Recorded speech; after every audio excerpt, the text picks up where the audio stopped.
Hey everybody, welcome back to the Hurdle YouTube channel, joined by our host Dutch Bose. Today I bring you a banger of a topic where we will discuss the use of performance-enhancing drugs on sports.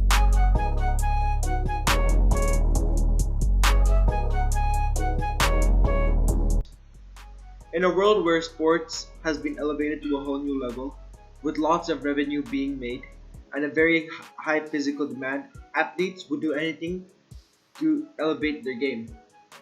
Either they spend long hours in the weight room, hire professional dietitians, or even increase their practice time.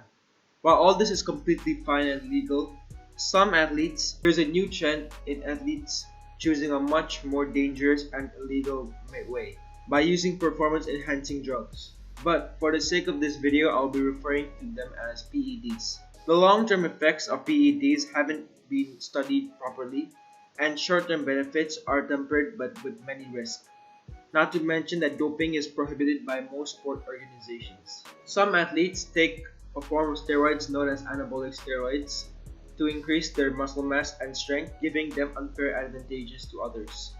The anabolic steroids used by athletes are oftentimes synthetic modifications of testosterone. You can commonly see this in bodybuilding, but these testosterones have approved medical tests. But improving athletic performance isn't one of them. In an episode of Joe Rogan's podcast, physicist Pete Attia explained how it worked.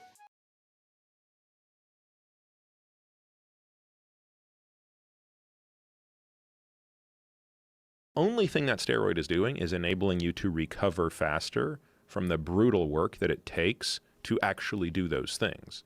So, if I shot myself full of EPO, I mean, you've probably seen Icarus, right? Mm-hmm. I mean, I thought he did it. I thought Brian Fogel. Yeah, I thought Brian Fogel did a really good job of showing, and he was a pretty good responder to the EPO. I think he did growth hormone, testosterone, and EPO. I mean, you saw in the end of the day, he finished worse the second year round because but his bike ran out of juice. Exactly, that's my point. You see, people don't realize one little thing makes all the difference. Right. From a performance standpoint, yeah, he probably would have done a little bit better, but it's not because the drugs were in him per se. It's because the drugs that were in him allowed to train more. So the reason he was a fitter rider the second year was because his watts per kilo were higher Besides because of how making much more he muscles bigger, trained. The anabolic drugs enabled steroids him may to train reduce the that much damage harder. muscle occurs during a hard workout, helping athletes recover from training sessions more quickly and enabling them to work out harder and more frequently than before. Some athletes, as well as non-athletes, may like the muscular appearance they get when taking these drugs. In an episode of the National Geographic touching on drug use in sports, scientists had this to say.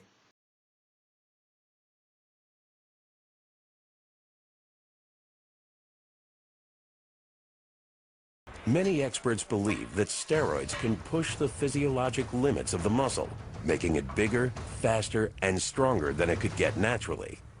These drugs will take you places that you can lift for 50 years and you'll never get to naturally. They're that potent. Steroids affect the body by enhancing the natural process of muscle building. The key to building muscle is protein synthesis and cellular repair. Skeletal muscle is made up of long fibrous chains containing proteins. Bundles of thousands of fibers make up the muscle itself.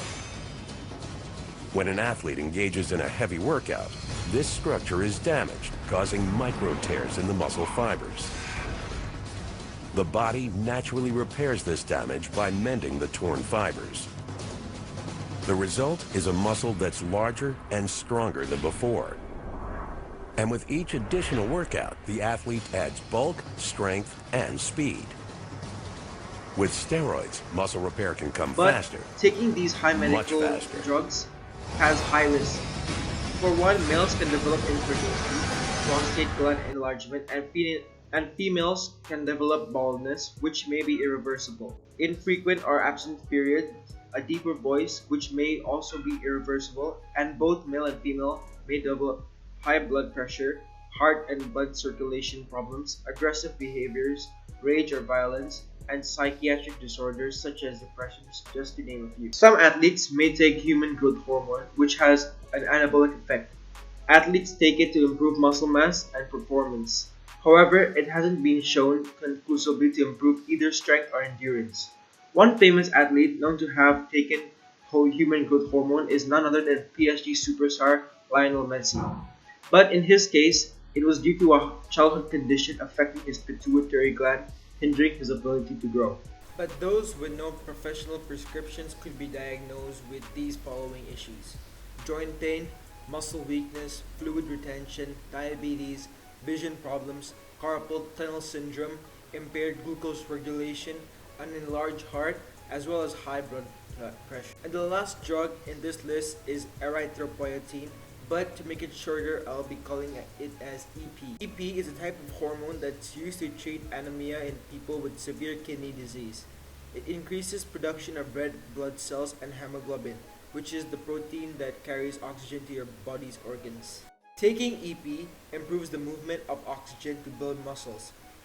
Epoetin, a synthetic form of EP, is commonly used by endurance athletes. EP use among competitive cyclists was common in the 1990s and allegedly contributed to at least 18 deaths. Inappropriate use of EP may increase the risk of stroke, heart attack, blockage in an artery, and in the lungs.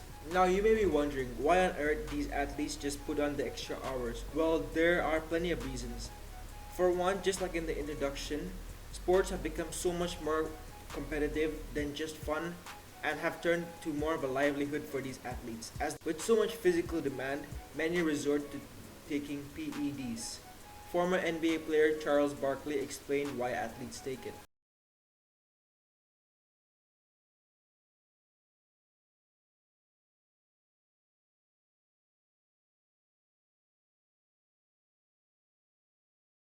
Well, I don't like throwing numbers out there because people, nobody really knows. That's like when I played back in the day, people say, well, what percentage of guys you think are using drugs? I says, I don't know. They don't use drugs around other players.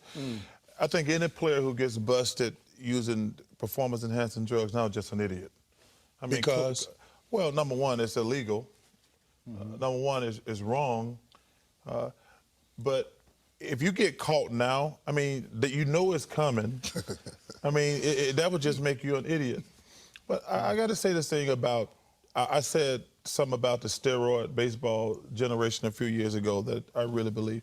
I think they've been unfair to a lot of those guys because, number one, it was not illegal at the time a lot of them were doing it. And I don't think it's fair that they penalize the 5 or 6 guys who are Hall of Famers. Because there's like 6 guys who should be Hall of Famers who probably never gonna get in. Clearly it was a big problem in the game. I think they should call it the steroid era. But they have at least a list with like 125 guys on it. There's clearly a lot more than 125 who are using. But the only people who, and everybody was making money on it. It basically saved the game. But there's 6 guys, I think, or 5 guys, who probably would be Hall of Famers who are gonna get not in the Hall of Fame because of it, and I think that's a little bit unfair. More than 1 million Americans now use anabolic steroids, and that 5% of boys and 2% of girls. Society has deep-rooted the mind of the youth with these unhealthy body standards, which are highly unachievable and impossible to achieve naturally. Unfortunately, when these kids find out about PEDs, they start taking it without the knowledge and dire consequences. However, the use of drugs also could possibly ruin sports. And with that reason, leagues and sporting teams take this problem very, very seriously, with dire and horrible consequences. Mike Tyson expressed his thoughts about it on his podcast.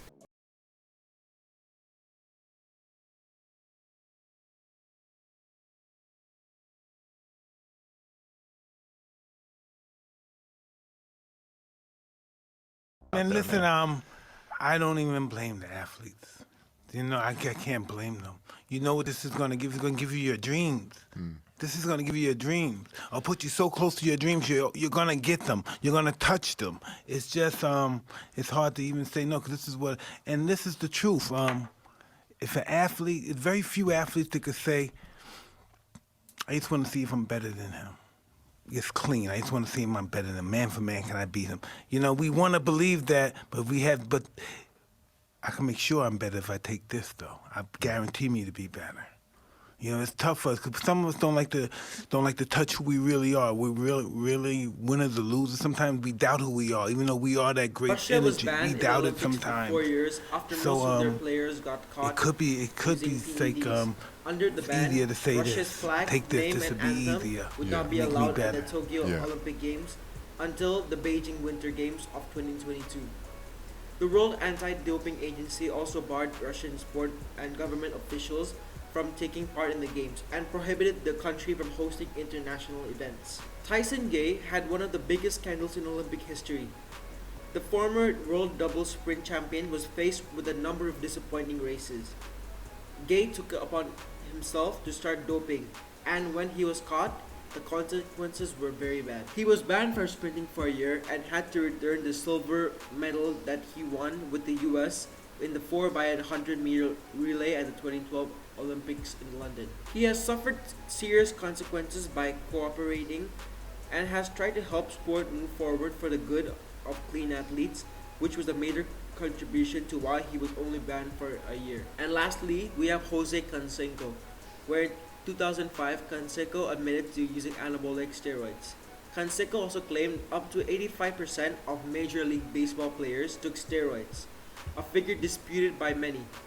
With so much athletes and young adults taking PEDs, why are authorities and parents doing about it? With so much athletes, young adults, and teens taking performance-enhancing drugs, what are authorities and parents doing about it? And what should be done? Organizations such as the Anti-Doping Agency have installed strict rules and have established checking points before athletes start performing, and law enforcement has made PEDs punishable by law. Parents, on the other hand, have started going through their kids' belongings and have been researching on what things are performance-enhancing drugs. I think society needs to work together to solve this problem. As we know, society shapes our minds and what we should act, eat, and look like. And society has also contributed to body dysmorphia, with many teens taking performance-enhancing drugs to achieve unrealistic body standards. Well guys, that's been it for this episode. I hope you enjoyed this topic. Make sure to like and subscribe. As well, please fill the Google Forms, which is linked in the description below, as it will really help my channel. Until next time, goodbye.